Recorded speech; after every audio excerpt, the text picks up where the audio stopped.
ನಮಸ್ಕಾರ ಸ್ನೇಹಿತರೆ, ನಿಮ್ಮ ಸಮಯಕ್ಕೆ ತುಂಬ ಹೃದಯದ ಧನ್ಯವಾದಗಳು. ಸಿಟ್ಟು ಯಾತಕ್ಕೆ ಬೇಕು?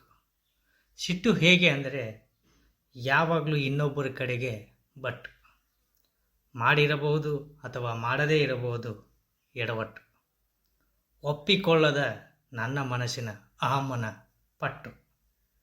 ಯಾತಕ್ಕೆ ಬೇಕು ಈ ಸಿಟ್ಟು? ಸಿಟ್ಟಿನಲ್ಲಿ ಆಡಿದ ಮಾತಿಗೆ ಬಲಿಯಾದವರಿಗಿಂತ ಸಿಟ್ಟಿಗೆ ಬಲಿಯಾದವರು ಅಪಾಯ ಜಾಸ್ತಿ.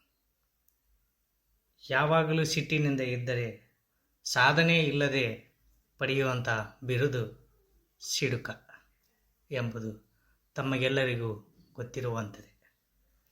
ಯಾವುದಕ್ಕೆ ಈ ಸಿಟ್ಟು, ಯಾವುದಕ್ಕೆ ಈ ಸಿಟ್ಟು, ಯಾತಕ್ಕೆ ಈ ಸಿಟ್ಟು, ಯಾತಕ್ಕೆ ಈ ಸಿಟ್ಟು? ಸಿಟ್ಟಿನಿಂದ ಏನು ಸಾಧ್ಯ? ಸಿಟ್ಟಿನಿಂದ ಏನು ಸಾಧ್ಯ? ಸಿಟ್ಟಿನಿಂದ ಆಗುವಂತಹ ಲಾಭಾಂಶ ಏನು? ಸಿಟ್ಟಿನಿಂದ ಆಗುವಂಥ ಲಾಭಾಂಶ ಏನು ಎಂಬುದನ್ನು ಅರಿತುಕೊಂಡಿದ್ದರೆ ಯಾರೂ ಸಹ ಸಿಟ್ಟಿಗೆ ಬರಲಾರರು ಎಂಬುದು ನನ್ನ ಅನಿಸಿಕೆ. ನಿಮ್ಮ ಅನಿಸಿಕೆಯನ್ನು ತಿಳಿಸಿ ಪ್ರೀತಿಯ ಸ್ನೇಹಿತರೆ. ನಿಮ್ಮ ಅಮೂಲ್ಯವಾದ ಸಮಯಕ್ಕೆ ತುಂಬ ಹೃದಯದ ಧನ್ಯವಾದಗಳು. ನಿಮ್ಮ ಗೆಳೆಯ ಬಸವರಾಜ್. ಮತ್ತೆ ಸಿಗೋಣ ಮತ್ತೊಂದು ವಿಡಿಯೋದೊಂದಿಗೆ. ನಮಸ್ಕಾರ.